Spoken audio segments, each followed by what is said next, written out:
Mystery of Kailash पर्वत episode 1। So let's discover it.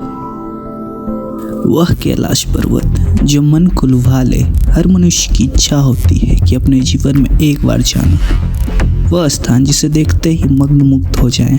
भगवान शंकर के निवास स्थान कैलाश पर्वत के पास स्थित है कैलाश मानसरोवर। ये अद्भुत स्थान रहस्यों से भरा है। शिव पुराण, स्कंद पुराण, मत्स्य पुराण आदि में कैलाश खंड नाम से अलग अध्याय है। यहाँ की महिमा का गुणगान किया गया है। पौराणिक मान्यताओं के अनुसार इसी के पास कुबेर की नगरी है। यहीं से महाविष्णु के कर कमलों से निकलकर गंगा कैलाश पर्वत की चोटी पर गिरती है, जहाँ प्रभु शिव उन्हें अपनी जटाओं में भर धरती में निर्मल धारा के रूप में प्रवाहित करते हैं। कैलाश पर्वत के ऊपर स्वर्ग और नीचे मृत्यु लोक है। ऐसे तो इसके बारे में जितना भी तारीफ की जाए उतना ही कम है। इस वीडियो में मैं आपको ऐसे 12 रहस्य बताऊंगा जिसे आप शायद ही जानते होंगे। So let's discover it. Number 1, डमरू और ओम की ध्वनि। यदि आप कैलाश पर्वत या मानसरोवर झील के क्षेत्र में जाएंगे तो आपको निरंतर एक आवाज़ सुनाई देगी, जैसे कि कहीं आसपास में एरोप्लेन उड़ रहा हो। लेकिन ध्यान से सुनने पर यह आवाज़ डमरू या ओम की ध्वनि जैसी होती है। वैज्ञानिक कहते हैं कि हो सकता है कि यह आवाज़ बर्फ के पिघलने की हो। यह भी हो सकता है कि प्रकाश और ध्वनि के बीच इस तरह का समागम होता है कि यहाँ से ओम की ध्वनि सुनाई देती है। नंबर 2, आसमान में लाइट का चमकना। दावा किया जाता है कि कई बार कैलाश पर्वत पर 7 तरह की लाइटें आसमान में चमकती हुई दिखाई देती हैं। नासा के वैज्ञानिक का ऐसा मानना है कि हो सकता है कि ऐसा यहाँ के चुंबकीय बल के कारण होता हो। यहाँ के चुंबकीय बल आसमान से मिलकर कई बार इस तरह की चीजें का निर्माण कर सकती है। नंबर 3, कस्तूरी मृग का रहस्य। दुनिया का सबसे दुर्लभ मृग है कस्तूरी मृग। यह हिरन उत्तर पाकिस्तान, उत्तर भारत, चीन, तिब्बत, साइबेरिया, मंगोलिया में ही पाया जाता है। इस मृग की कस्तूरी बहुत ही सुगंधित और औषधीय गुणों से युक्त होती है, जो उसके शरीर के पिछले हिस्से की गंध पदार्थ के रूप में होती है। कस्तूरी मृग की कस्तूरी दुनिया में सबसे महंगे पशु उत्पादों में से एक है। नंबर 4, यति मानव का रहस्य। हिमालय वासियों का कहना है कि हिमालय पर यति मानव रहता है। कोई इसे भूरा भालू कहता है, कोई जंगली मानव तो कोई हिम मानव। यह धारणा प्रचलित है कि यहाँ लोगों को मारकर खा जाता है। विश्व भर में करीब 30 से ज़्यादा वैज्ञानिकों ने दावा किया है कि हिमालय के बर्फीले इलाकों में हिम मानव मौजूद है। नंबर 5, यहीं से क्यों सभी नदियों का उद्गम। कैलाश पर्वत की 4 दिशाओं से 4 नदियों का उद्गम हुआ है।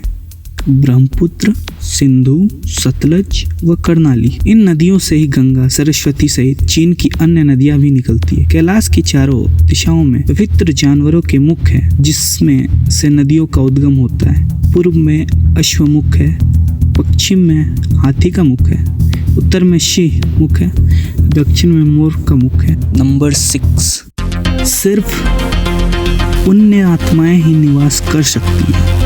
यहाँ पुण्य आत्माएं ही रह सकती है। कैलाश पर्वत और उसके आसपास के वातावरण पर अध्ययन कर चुके रशिया के वैज्ञानिकों ने जब तिब्बत के मंदिरों में धर्म गुरुओं से मुलाकात की तो उन्होंने बताया कि कैलाश पर्वत के चारों ओर एक अलौकिक शक्तियाँ का प्रवाह होता है। इसमें तपस्वी आज भी आध्यात्मिक गुरुओं के साथ टेलीपैथिक संपर्क करते हैं। नंबर 7, शिखर पर कोई नहीं चढ़ सकता। कैलाश पर्वत पर चढ़ना निषिद्ध है, परंतु 11वीं सदी में एक तिब्बत बौद्ध योगी मिलारेपा ने इस पर चढ़ाई की थी। रशिया के वैज्ञानिकों की यह रिपोर्ट मैगजीन में 2004 के जनवरी अंक में प्रचलित हुई थी। हालांकि मिलारेपा ने इसके बारे में कुछ नहीं कहा, इसलिए यह भी एक रहस्य है। नंबर 8, 2 रहस्यमयी सरोवरों का रहस्य। यहाँ 2 सरोवर मुख्य है। पहला मानसरोवर जो दुनिया का शुद्ध पानी की उच्चतम झीलों में से एक है और जिसका आकार सूर्य के समान है। दूसरा राक्षस नामक झील जो दुनिया की खरे पानी का उच्चतम झीलों में से एक है और जिसका आकार चंद्र के समान है। ये दोनों झीलें और चंद्र बल की प्रदर्शित करती है, जिसका संबंध सकारात्मक और नकारात्मक ऊर्जा से है। जब दक्षिण से देखते हैं तो एक स्वास्तिक चिन्ह वास्तव में देखा जा सकता है। यह अभी तक रहस्य है कि ये झील प्राकृतिक तौर पर निर्मित हुई है या ऐसे इन्हें बनाया गया। नंबर 9, अलौकिक शक्तियों का केंद्र। यह एक ऐसा भी केंद्र है जिसे एक्सिस मुंडी कहा जाता है। एक्सिस मुंडी अर्थात दुनिया की नाभि या आकाशीय ध्रुव और भौगोलिक ध्रुव का केंद्र। यह आकाश और पृथ्वी के बीच संबंध का एक बिंदु है जहां दसों दिशाएं मिल जाती है। रशिया के वैज्ञानिकों के अनुसार एक्सिस मुंडी वह स्थान है जहां अलौकिक शक्तियों का प्रवाह होता है और आप उन शक्तियों के साथ संपर्क कर सकते हैं। नंबर 10, पिरामिड नुमा क्यों है यह पर्वत? कैलाश पर्वत एक विशालकाय पिरामिड है जो 100 छोटे पिरामिडों का केंद्र है। कैलाश पर्वत का संरचना कंपास के 4 दिक बिंदुओं के समान है और एकांत स्थान पर स्थित है जहां कोई भी बड़ा पर्वत नहीं है। नंबर 11, धरती का केंद्र। धरती के एक और उत्तरी ध्रुव है तो दूसरी और दक्षिणी ध्रुव, दोनों के बीचों बीच स्थित है हिमालय। हिमालय का केंद्र है कैलाश पर्वत। वैज्ञानिकों के अनुसार यह धरती का केंद्र है। कैलाश पर्वत दुनिया के 4 मुख्य धर्म हिंदू, जैन, बौद्ध और सिख धर्म का केंद्र है। ऐसे ही मजेदार वीडियो को देखने के लिए हमारा चैनल सब्सक्राइब करें, लाइक करें, शेयर करें और अगले किस टॉपिक पे वीडियो चाहिए कमेंट जरूर करें। Thank you.